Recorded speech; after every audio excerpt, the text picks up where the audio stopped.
আসসালামু আলাইকুম প্রিয় শিক্ষার্থীবৃন্দ। তো তোমাদের জন্য একটি গুড নিউজ রয়েছে। তো সেই নিউজটি কিন্তু প্রথম আলো যে পত্রিকাটি রয়েছে সেখানে কিন্তু সেই নোটিশটি প্রকাশ করা হয়েছে। তো নোটিশটি হচ্ছে অসচ্ছল শিক্ষার্থীদের চিকিৎসা সহায়তা মিলবে 10 থেকে 50,000, আবেদন করুন। প্রধানমন্ত্রী শিক্ষা সহায়তা ট্রাস্ট থেকে দুর্ঘটনা আহত চিকিৎসাধীন শিক্ষার্থীদের অর্থ সহায়তা দেয়া হয় 2 মাস পর পর।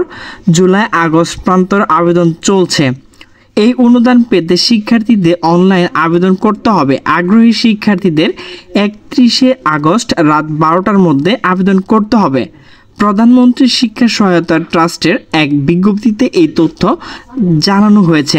শিক্ষা মন্ত্রণালয় মাধ্যমিক ও উচ্চ মাধ্যমিক অধিদপ্তর থেকে এই সংক্রান্ত বিজ্ঞপ্তি প্রকাশ করা হয়েছে।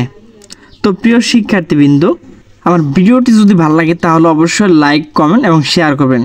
তো সকলে সুস্থ থাকবেন, ভালো থাকবেন। আল্লাহ হাফেজ।